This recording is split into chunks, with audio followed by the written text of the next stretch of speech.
Hello and welcome to the show. I'm Martin Wilsh, your host. I'm back in Maine. As you see, my place is a little messy, but anyway, I'm glad to be here again. And last week we were off because the guest that I had planned was a little evasive. I couldn't get a hold of her, and so I just felt it was better to run the a rerun of Dr. Leo Sprinkle. I thought that was a good show to run. That aired first back in 2015. If you haven't heard that yet, it's an interesting one. Some things seem a little out there for some people, but he was quite an amazing researcher and a great guy. And so in this case, we missed a couple of blogs by Charles Lear. The last week's one was UFOs over the Indian Point nuclear plant. That happened back at New Year's Eve back in 1982. And the blog this week, truckers report attack by bird-like creatures from a UFO.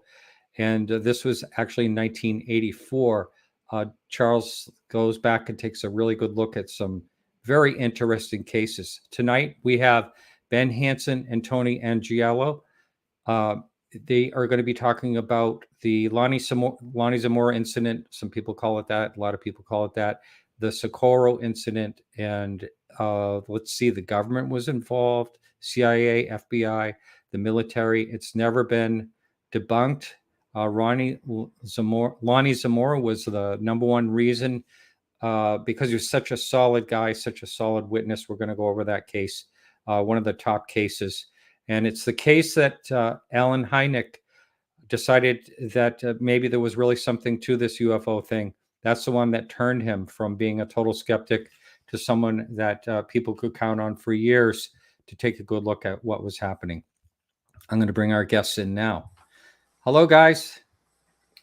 Hey, I'm Ben Moss, not Ben Hansen, but I was on. Did I call you Ben Hansen? Yeah, sorry. That's because I said, I'm so sorry. Right.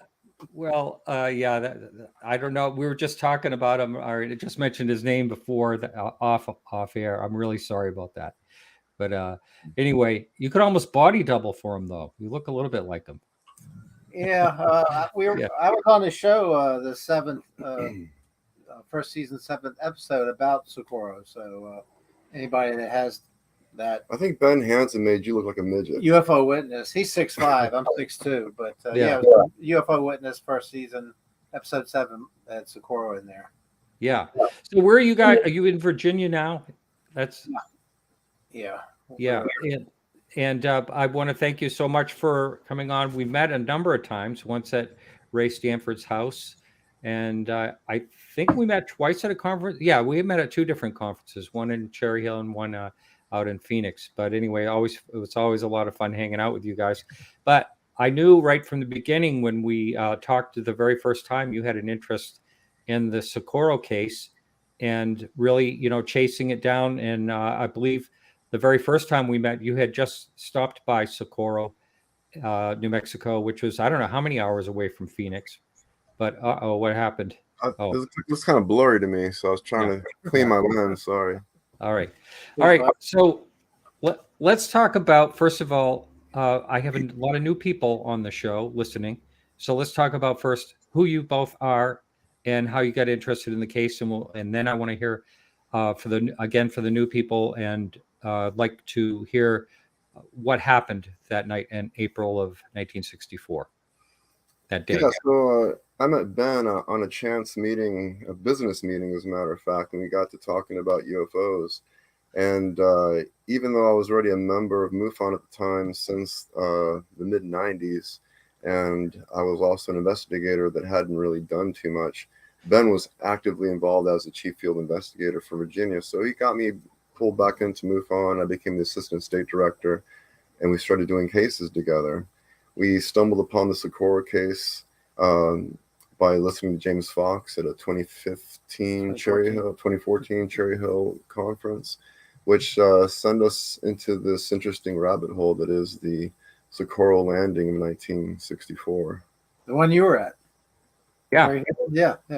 That we have that photo with me, Ben Hansen, you, Tony Cataldo, James Fox, and and our director guy. What's his name? It's been so long, but Yeah. that's what started the journey. Was there. So I'm similar. I've been into UFOs all my life, and was investigator for MUFON, Chief Field Investigator for MUFON, and then I formed the UFO Guys LLC. So on Facebook with the UFO Guys, we post what we think are real videos of something anomalous up there, and we got started. James Fox had mentioned Socorro and showed that clip with Ray Stanford in it, and then we promised we'd find this footage, and then we went on a journey to find this footage of this passenger who had been going through Socorro, New Mexico at the time, and went to the site right after the landing of the craft in Socorro, New Mexico in 1964. So that started the whole process, and wow, it's been 7, 8 years, 9 years now. That took a lot of research, 5 years of writing, and 3 visits to Socorro to write that book. And what was your purpose in general for, Ray Stanford has the go-to book that everyone knows, but it was only had one printing. Is that one of the reasons you wrote the book? Well, we just happened to be working on a lot of different angles with the case, and by visiting, we got to interview a lot of interesting people, those who knew Ray very closely, others who didn't. There's a lot of cases that had some speculation, but interesting nonetheless, and we incorporated a lot of that into the book, with also we're backing it up, saying that this is just hearsay, but other evidence that we have has a lot of backing behind it. Part of it was I ran across, I won't mention any names, I'm trying to be nicer as I get older, but part of it was a blog and a site that got a lot of views about a guy that proved that this whole thing was a hoax, and gave the most ludicrous statements. And I actually talked to the person through email. I think we had a phone call, but when I talked to him, he admitted he had never been to the site. He didn't even know anything about the site. He didn't know anything about the terrain, so he was telling me it was a balloon being towed by a car, in the desert with all these rocks and hills. You couldn't drive a car more than 4 feet from the site. But and so when I started seeing that history was changing the tenure, and people were going, "Wow, wasn't that a balloon?" Yes, right. Yeah, as we dug into it, it was like, let's see if it was a balloon. And the further we dug, and Ray helped us. Ray helped write a chapter in the book about the symbol and contributed information. And it was a continuation of Ray's book, basically updating the Rob Mercer's files that he found on the list that came from Project Blue Book. It was 280 pages of Socorro information. So we had a lot of new stuff that Ray hadn't seen before. So it updated everything. And I think part of the thing that really made it hit home when we were trying to figure out what it was all the newspaper articles through this time frame in the general area that were egg-shaped craft sighted by military, several at Holloman and White Sands Air Force Base sighted by military personnel. Just a lot of egg-shaped craft in the area in this time frame. This wasn't a one-off. And then you had La Madera also, where it seemed like the same thing happened. Just didn't have time to investigate that also. It's hard to investigate a case that's that old. Right. Yes. And I know the symbol was something that was obscured purposely, just to be able to go back to it if someone said they saw something and they said, yeah, it had this symbol or that symbol. But I mean, you have the hats with the supposed real symbol on it. But everyone seems to get that wrong. Whenever you see it on like Unsolved Mysteries or something like that, they have the original symbol that Lonnie Zamora was supposed to, say or let out there. The umbrella. Basically. Right, the umbrella. Yeah. And it's interesting because that symbol could have just been temporary on the side of the craft. It could have been like an iPhone. You have the screen blank versus having something come on it. Yeah. It's very possible that whatever insignia was on that craft, it went away, just like a screen, just turn the light off. Which is why when you see or hear about reported egg-shaped craft, you generally don't hear about anything like a symbol being on it. Yeah, symbols are very rare. Maybe it's so rare that it could be, like I said, some sort of distress to alert others, hey, I'm over here, I need help. We're not just parked, we're broken down. But credit to Ray Stanford, when he was in touch with Captain Holder's son. Captain Holder was an uprange White Sand commander from White Sands who came down, investigated the case right away. Right. And his son told Ray, he said, yeah, my father told me that they had Lonnie sign a symbol they kind of made up on the spot. That way, if anybody reported that symbol, they knew they were making it up, because the real symbol was an inverted V with 3 bars.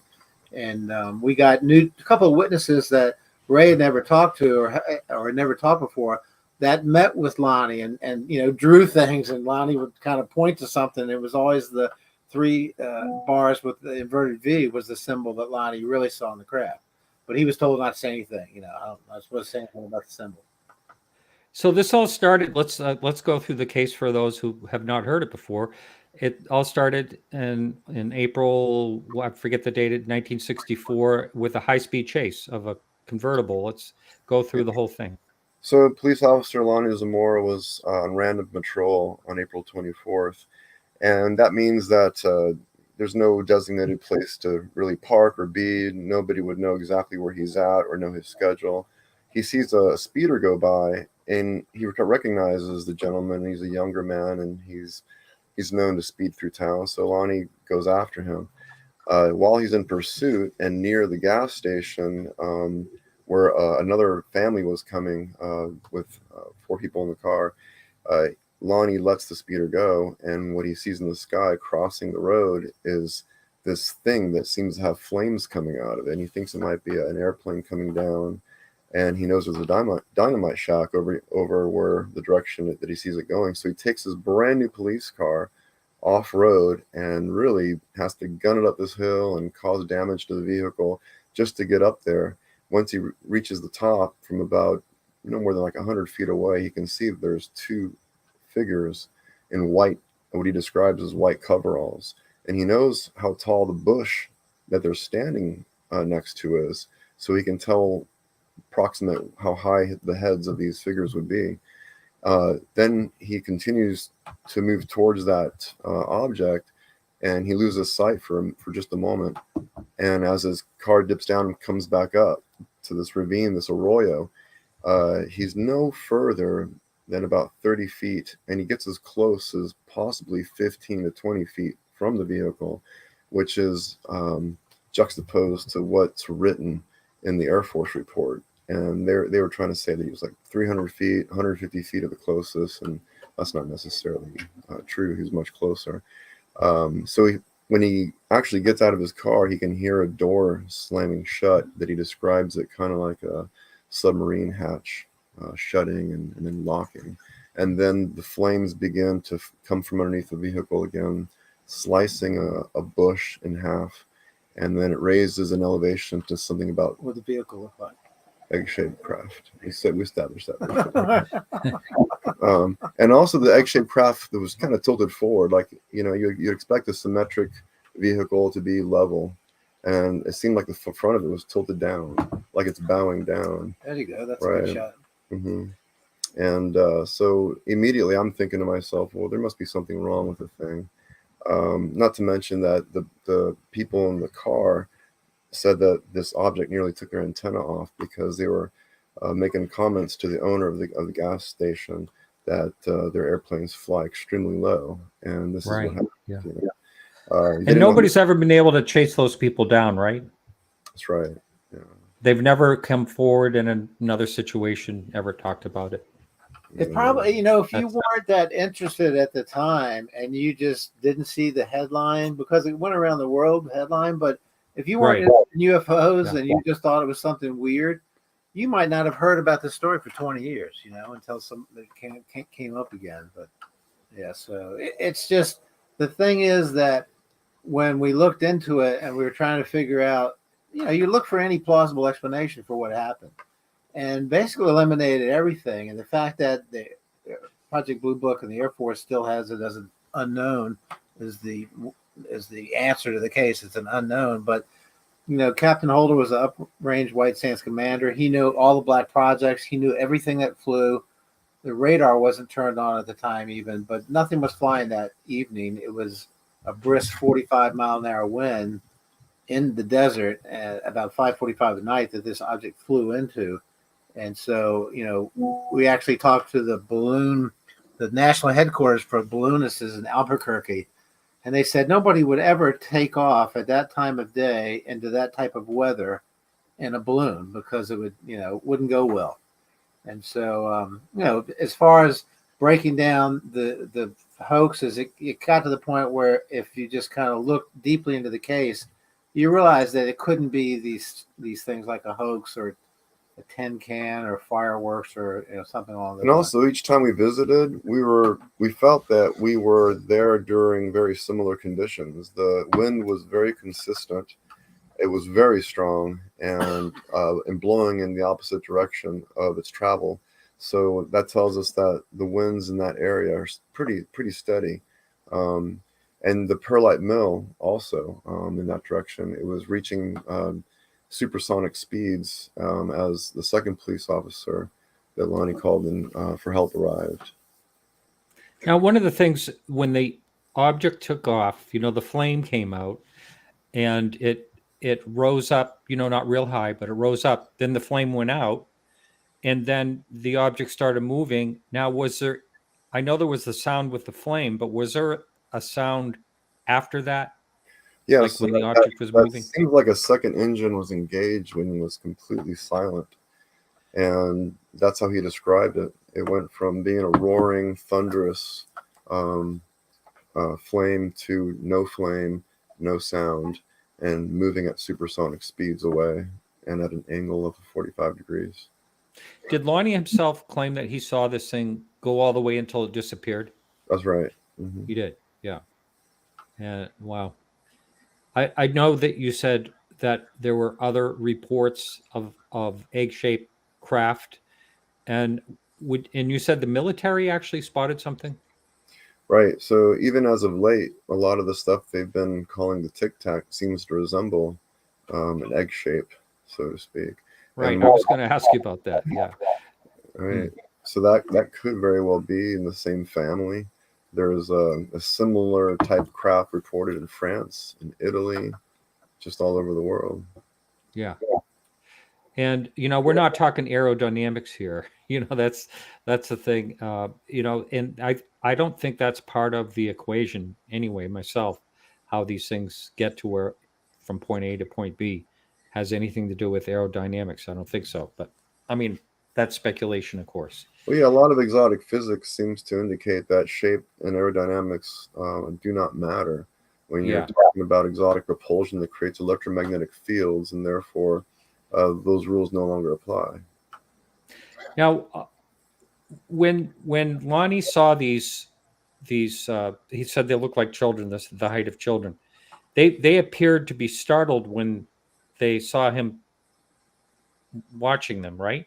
That's right. They did not expect anybody to be following them, or especially not to appear that closely so quickly. Some postulate that maybe they were looking for something. He said they were looking up and underneath the craft, possibly looking down.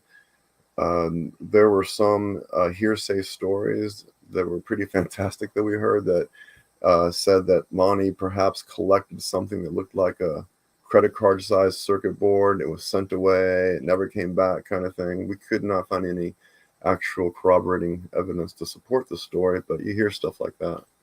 Well, I know there was I believe a police officer was taking images right away of the landing pads, impressions, and they confiscated his camera.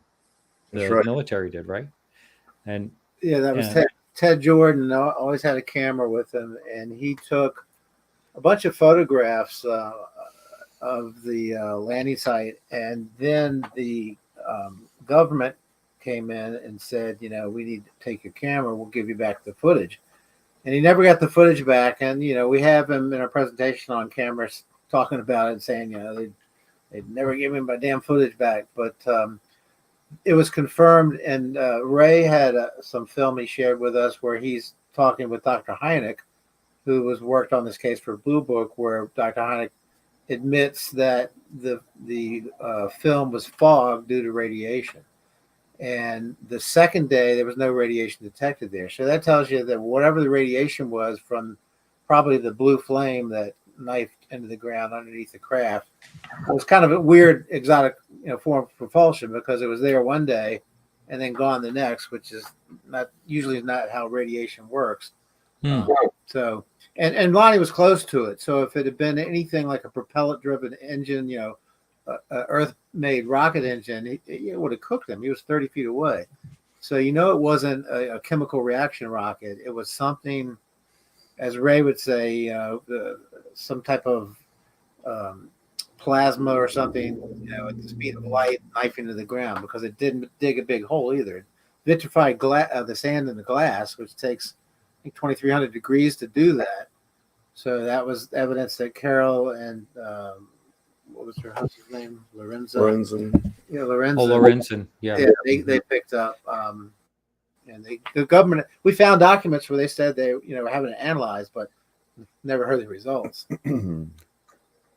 Isn't that interesting? Now, this is for an opinion. This is a question for an opinion. I guess it's my opinion. It seems like something that would be throwing flames out of it seems kind of primitive for what the object, you would think the object could do. And I just want your feedback on that.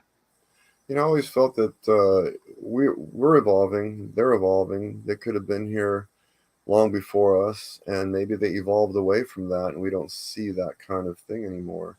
In fact, remember when we used to get a lot of those nuts and bolts craft, like Walters out of Florida? It seems to me like there was an era of artistic and beautifully designed craft, and now we're seeing like over-evolved triangular boring craft and lights and orbs. And I'm saying bring back the classical artistic ones. Yeah. It's a new model, this year's model. Yeah. Right. I don't like the new models. I think that, and this is just an opinion, but it's kind of like when we go to the moon, we have one craft has an engine to get us there, but the one that lands has a completely different engine. Yeah. And so this could have come out of a bigger craft, but the smaller engines that come out, and it seems to be evidence by some of the video we have, is showing more terrestrial propulsion, still exotic, but meant to fly in atmosphere. So there's a big difference in an engine that flies in space and one that's got to go through an atmosphere without, giving telltale signs that you're there, for one thing. So it could just be, a blue flame knifing to the ground and then going off into the craft silent for a minute, hovering. That's still pretty exotic technology, even to this day. Yeah. No, it makes sense. I never really looked at it that way, but you're right. They may have different propulsions for different situations, and this atmosphere may be different than some other planet's atmosphere. Wherever they go or wherever they're from may be totally different. And just to be the Boy Scout prepared. So what are some of the interesting things that, you're going through, you're doing this research, and I know you mentioned earlier about the documents that were found, on Craigslist that Mercy have found, and it was a great thing. And I believe Dave Marler has those now. But what are some of the interesting things that you uncovered that were basically unknown back when this was first written about? Up to you. Well, there's a lot of things that, a lot of the documents, I remember I talked to Kevin Randall, had a little bit of a beef about the fact that these weren't official Blue Book documents, and he was right about that. But they're Blue Book files written by Blue Book employees that just didn't make it into the final document. But some of the things were that Captain Holder was surprised that 10 years later, he was getting calls from the Joint Chief of Staffs asking him, what do you think that thing was? He's like, why the hell are they calling me 10 years later about this case? And why was there so much interest? The White House was interested years later. And Hector Quintanilla, the head of Blue Book, told him that was the one case. He was so mad he couldn't solve it because he got a top secret clearance to go. He said, I'm going to find this craft in a hangar somewhere, because there's a lot of bases around there, Albuquerque and White Sands. But he never found anything. He had clearances to go anywhere. There was no such craft. And he wrote, he said, I was just frustrated about it, but on the camera, he'd say there's nothing to it. It's not from this, it's not from another world, but he never tells you where it's from because he didn't know where it was from. Right. And do we know how much the FBI and the CIA, right? Wasn't the FBI and the CIA and the military, how much research did they do? How many people did they interview? Do we know any of that? Ray interviewed quite a few people in those days. I mean, there were a lot of witnesses that heard it, but he didn't have the time to reach all of them. But there were like hundreds that say they heard the sound, and the reason they didn't see it is because of the way that sound travels and the way that it would reverberate off of the arroyo. And there was a lot of contention about that, and you had to pretty much, learn a little bit about sonic and acoustics in order to understand that explanation of how hundreds could hear it in the direction that it wasn't really quite visible. But I can understand why people said they heard it. Yeah, there was just a lot of documents that showed interest. The FBI, of course, said you can't tell anybody we were here, and that became part of the documents. And it came out that the FBI was there, and I guess the CIA was formed then, but I'm not sure. But Air Force was involved. Joint Chief of Staff, so the White House was involved. There was a lot of interest in the data they got. Like we've never seen the vitrified sand reports, the samples of the underneath the craft, and other things that were heard to be taken. Plant samples because a bush got cooked, sliced in half by the blue plasma beam. But there was a lot of, for them to be so interested 10 years later, tells you that they didn't have a clue what it was. And they really, really wanted to know what it was, because if it's nobody else's, then they had a real problem. Yeah. And that's the thing about this case in particular. Like there's never been the answer for it. And, Lonnie went the rest of his life kind of regretting that it happened to him. He was getting badgered. People wanted to know, he wanted to talk to him. And I'm sure he wished he hadn't gone after that kid racing away to begin with, and his life would have been so much different. But I don't think he ever appreciated the interesting sighting that he had. I don't think that he was the type of person that would want to have a sighting like that. That's right. And, yeah. That's what he said. He said, if I could do it all over again, I wouldn't have said anything. But that, that's what also solidifies him as a witness. He had no reason to tell this story in the first place, and he wasn't interested in UFOs, and it really changed his life. Because we talked to his daughter and friends of his, and he never changed his story, unlike some witnesses who embellish as things go on. Lonnie's story stayed the same all the time. And you could tell, and his family said he was never the same after this. And all the evidence, we looked into every possible explanation: Black Project, lunar lander. The lunar lander is thrown out there a lot, even by a PhD scientist in New Mexico State. I won't mention him either.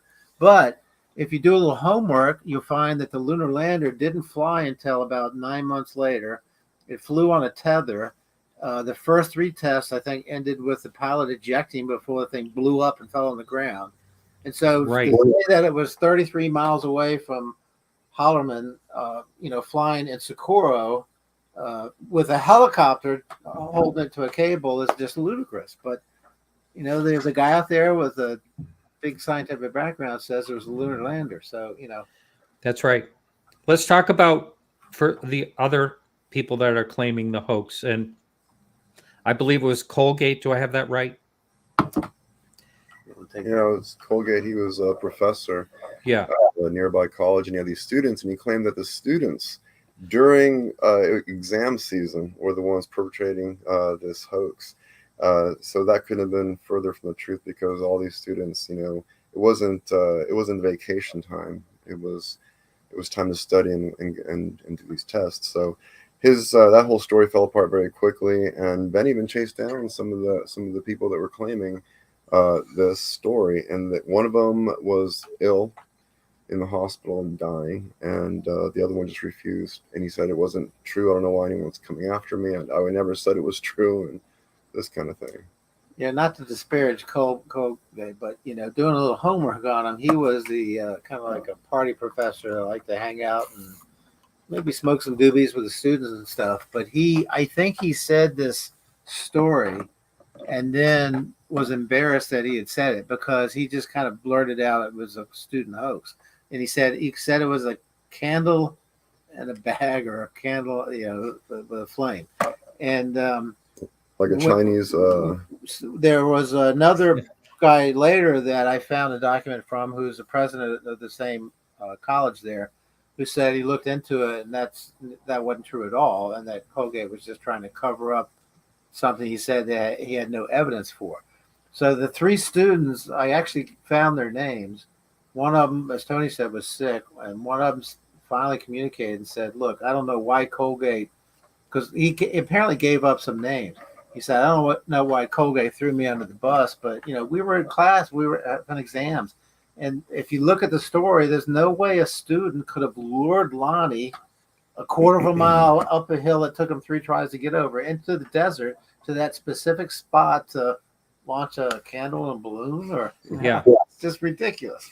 So yeah, I mean, the only reason he turned up that way is because he saw the light, right?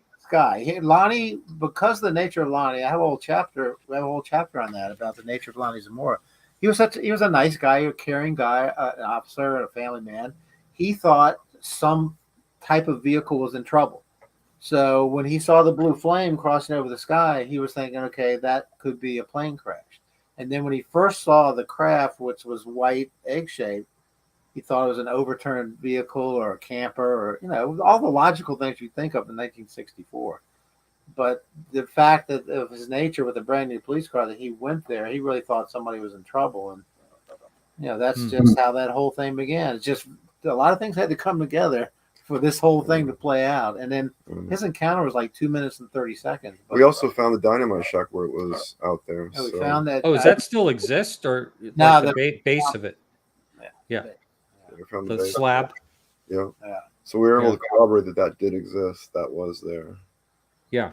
Yeah, No, I had a sighting. Tony unfortunately didn't see it, but we were there.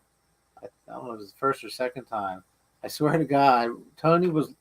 I think we were measuring how far the creosote bush was from where Lonnie saw the creatures. But there was this thing, and it was about this big, and it was shaped like a Tic Tac. This happened before those tapes were revealed. I think I call it that, but it just was zipping along the ground and came through the aurora we were in at probably like 100 miles an hour, and it was ground terrain, so it was going up and just went off out of sight. And like lightning, it's like, "Did you see that?" And nobody else saw it because it happened. Right. I was looking up at the sky. Yeah. No, I know. There's that area had been inspected by Ray. Ray was there, and the story about the rock in the where the impression was and stuff like that. That was always interesting, but it's inconclusive because of the way it was handled, unfortunately. And that would have been some pretty good trace evidence. For sure. I mean, and I don't know how that was missed by everyone. I mean, was it, that's a strange thing that they didn't see it. And to me, it follows the same lines of protocol that we hear about all the time. It was handed off, it disappeared, but before it disappeared, we got a report that corroborated it, this kind of thing. Ray still has the rock, and we think there is just enough left on there that with the right equipment, perhaps it can get something off of it. Yeah, the crystal, that's volcanic rock, so it's got a lot of, everything, uranium and crystals and things, but the rock has this melted green smeared crystals, and we're wondering, if the blue flame played over it, what could melt these crystals the way they're melted. And so there might still be something on that rock that a scientist could go, as we always say, if you give them the rock and don't tell them what it is, just tell me what you find. Don't tell them it's the UFO's engine plate over it. But if it has weird properties and things they can discover, it still might be some evidence for that event. That would be something else. So when a lot of people say it always comes back to the same thing, that this case's validity, the biggest part of the validity is Lonnie Zamora himself, because he was such a stand-up guy. He had such a great reputation. He was a no-nonsense type of guy and all that. Do you know that if anyone had ever tried to talk him out of what he saw, how, I don't know if you heard of, when it comes to Travis Walton and stuff like that, the Philip Glass supposedly offered a check to one of the people there to say it was a hoax, that type of thing. When the evidence is so compelling in a case like this, you never know if something like that. Well, I mean, he was accused of faking it for tourism money, which never came to fruition. Yeah. They even made a fake site to keep people from coming to the real site, and that's barely ever visited. And only recently are they trying to put a mural up, and I was blown away that they're using little green aliens holding AR-15s. Oh, it's no. Like, who thought of that? And like, just there's a lot. I'll tell you what. If they used the Ray's artwork and got permission to use it, which depicts what Lonnie Zamora saw in the Arroyo with the two little figures and all that, it's a drawing. It's in our book, and that would be a great mural to have, because it would represent what actually happened, at least, not green aliens with AR-15s. That's crazy. Jeez. Wow. Yeah, I don't think Socorro's ever really become much of a tourist destination. Right. Lonnie's life being ruined by it, and being reluctant to ever talk about it, says a lot. Yeah, the thing is that he was contacted by Japan, and because at the time Japan, for a long time, Japan has sent people over here, reporters, and loves UFO stuff, because a lot of this happens over there. But he had so many opportunities to make money and be on TV, and he turned them all down because he said at one point, "I'm just sick of it. I'm so tired of it. I don't want to talk about it." And when we interviewed his friends would say, "You never would bring the subject up. They would just talk about regular stuff. But if Lonnie wanted to talk about it, then he'd bring it up and start talking about it." When you say it, that reminds me of Calvin Parker and Charlie Hickson, where Hickson was interested in talking about it. Cal did not want to talk about it. So you can see how two people that experience the same thing, one takes one direction, one takes the other. Exactly. Yeah, that does happen. So I just want to, I shouldn't really give this any airtime at all. But there are, this is in chat and causing. Whoever said that, it's actually, you can hear Lonnie say he saw figures. So go do your homework. Yeah, there you go. We have several interviews. At the end, he would say the creatures. He would actually name those the creatures. And when we talked to his, he thought they were children at first. He thought they were children, right? We think he got a better look he called them coveralls, but we think he got a better look at him, and it freaked him out because he did go to his priest for like 2 or 3 hours that night and had a long talk with him, because we think he thought he saw demons as a devout Catholic. But his priest, we found out, had told him and said, "Lonnie, if you tell this story, you can either stop talking about it or tell the truth." And for his entire life, Lonnie told the truth, didn't embellish it, didn't make money off of it, hated he would stop doing interviews for 20 years. And he did sightings, I think, UFO hunters towards the end, which were really good clips. So, if you do a little homework, you'll see that he did talk about two figures that were standing under the craft and, were about 4 feet tall in white outfits. But I think he saw something. I think he saw something that told him they weren't human, and that's why he was never the same after this event. Well, yeah, I mean, it is a sad thing that he had to. It was a burden to him. This whole thing was a burden to him, and the fact that is a very good point. He never made any money off this, and that's where people would like to stand on their soapbox and say, "Hey, look, he's doing this for the money," but he never made a penny out of it, right? A lot of people don't realize that this wasn't a one-off event. This was happening before and after this event. And what is the most compelling sighting that people have, before or after, that people have talked about seeing a similar craft? They weren't talked about much, but a lot of the other police officers, was the famous one. La Madera had the same shape craft, landed 4 triangular mark, same as Socorro, burnt in the center, blue flame, all the same information. And then in 2 other cities, I think 3 or 4 days before, a little boy saw one, and then a police officer was driving by, wondering why the boy's standing in the street looking up at the sky. He got out and he saw an white egg-shaped craft with a blue glow around it in broad daylight. And there's like 25 articles in different newspapers like this of different events of an egg-shaped craft. So you're talking about a flap, really. And also in France, you had the Valençol case that was very reminiscent because it had an egg-shaped craft as well, but it had a separate tripod or quad pad that was beneath it that didn't seem connected to the craft, and it seemed to hover above it, and it moved up, and then the bottom came up after it, which was kind of weird. Huh. Almost like, that's like a lander of some kind. It's similar to it. I mean, it's opposite, but still. That's really interesting. And they really didn't, besides the Tic Tacs, you didn't really hear much about the egg-shaped craft other than those incidents, right? I mean, there's a handful. There's 2 things that are strange: is you don't get a lot of egg-shaped craft, and you get very few symbols on UFOs. And now you have 2 of them, 1. But I just think, personally, I think maybe there's probably several civilizations looking at us. So that's just what they had at that time. Maybe they were passing through this arm of the galaxy, and that's the craft they take. Come out of a smaller craft. Because I'm of the we've talked about this recently.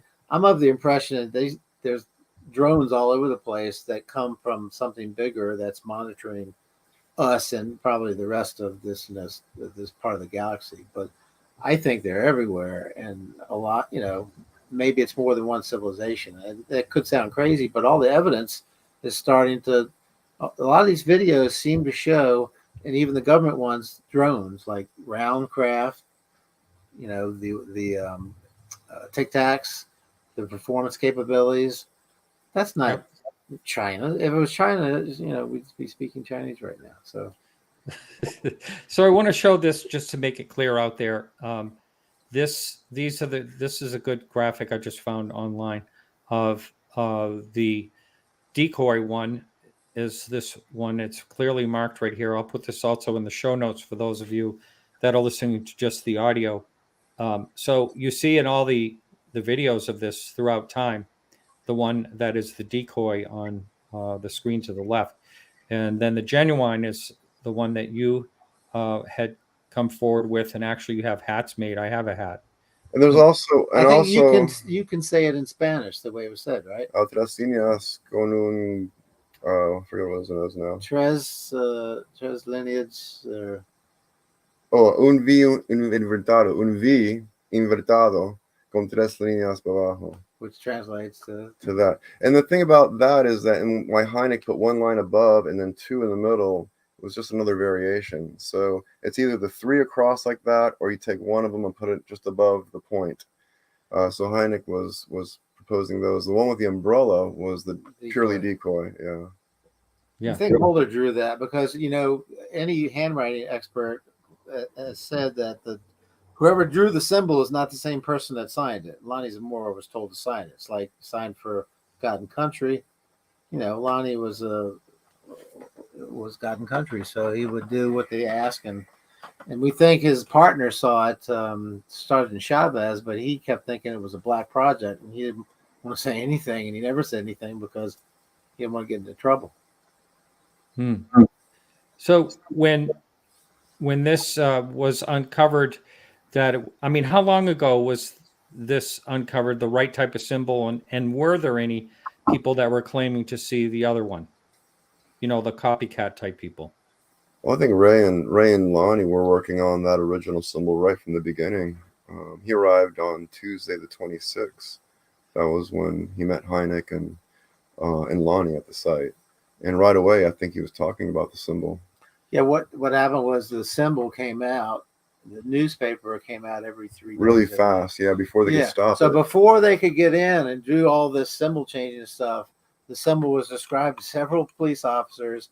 It was drawn in the paper on the craft that the guy drew, a Harabaca, I think. Right. Drew a picture of the craft and put the inverted V with 3 bars that the government came and made him a race later.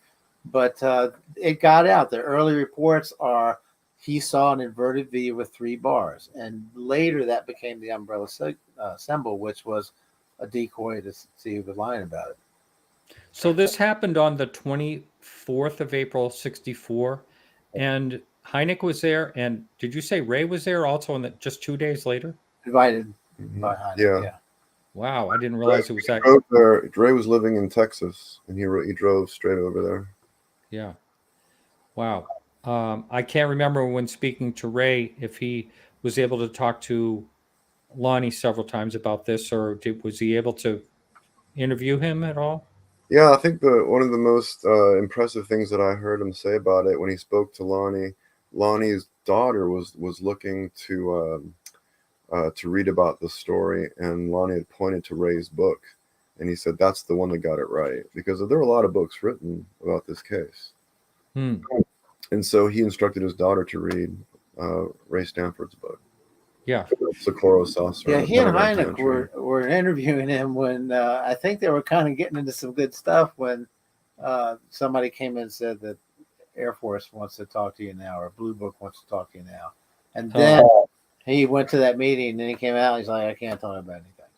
Oh, no. They kept it down right when Ray was there, but he talked to other officers who said, look, other people have seen this craft. We know what Lonnie said. We believe Lonnie. We're not going to tell anybody if we saw it because of the way Lonnie's being treated. Now, you said you mentioned the word flap, or one of you did. And that's kind of what it sounds like, like this was all happening, there at that time. And it's a strange, I've always had a thought about a situation like this, that it's a very strange thing. Flaps are very strange things to begin with. But like when a certain type of craft is in an area, and then it's still in the area and still in the area, it really makes you wonder why, if they could get wherever they are from to here, why would they focus on an area? In Virginia, between 73 and 75, we had a flap. And there were some of the most interesting cases I ever heard of, where UFO were following people home. They would try to mimic the sound of lawnmowers and weird things like that. And lawnmowers? Wow. As it seems to conform to wherever the technology is. You had the old top hat shape back in the day, and I don't know. I think these things can morph. It's for all we know, there's a big craft that can manufacture any shape or change any shape, just depending on where they send it. But the various shapes tell you that it doesn't matter what they're shaped like; they fly on a completely different principle. And the size of them are so small that they must be packed with technology, gathering all kinds of data. But they're maybe the size of a football or something. That's just amazing. Yeah, it really is. And people have said, and I'm sure you've heard this, but people have said that they've seen it. I guess you call it shapeshift. They've seen things change shapes. I can read it to that. Yeah. And I mean the whole thing about them, the way they vanish. They're not always taking off, but they vanish. It always, it's always an open question to where are these things coming from? Is it another planet? Is it another dimension? It's really bizarre. It's what keeps me going, is this great mystery. We've got about 4 minutes left. And so your book is available on Amazon.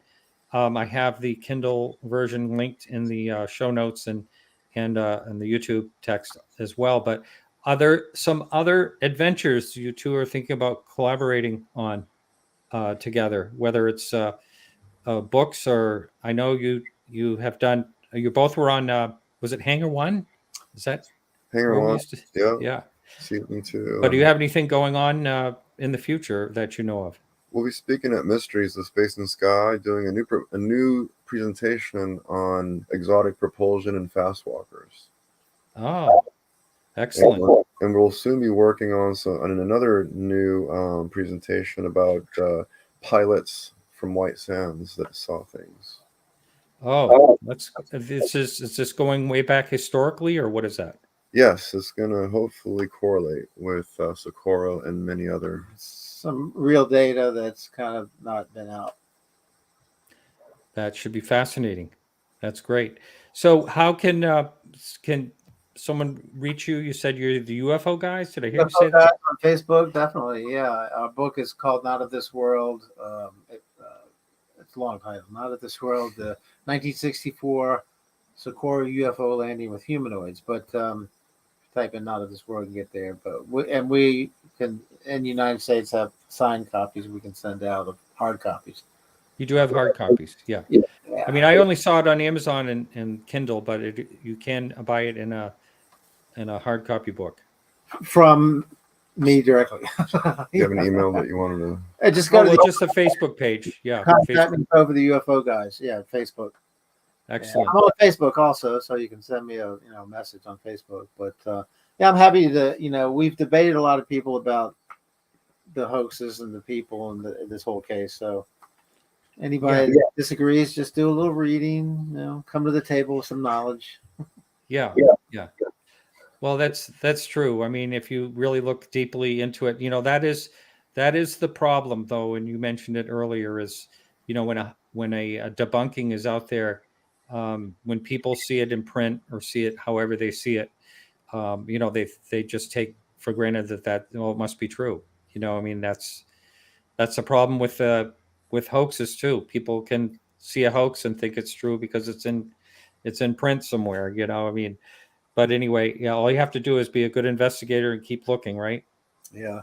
Yes, like we said in the book, it's like trying to solve a murder investigation without going to the site of the murder. Yeah. Excellent. All right, guys. Well, thank you so much. Thanks a lot. All right, and I think I'll see at least one of you at the MUFON event. Tony, I'll see you out there. Yeah, we'll see you there. Yeah. All right. Okay. Take care. Thanks, guys. Take care. Appreciate it. All right. Bye. All right, everyone. So thanks so much. And next week, we have been waiting to hear back from someone that I can't say their name because they haven't confirmed yet. So just if you want to find out who our guest is next week, all you have to do is go to our website, podcastufo.com. On the sidebar, there is a place to put in your email address for the weekly newsletter. I promise you won't get spammed. It's just once a week. We send out who the guest is and who the blog is. And thanks so much. And we'll see you next week. And remember to keep your eyes to the sky.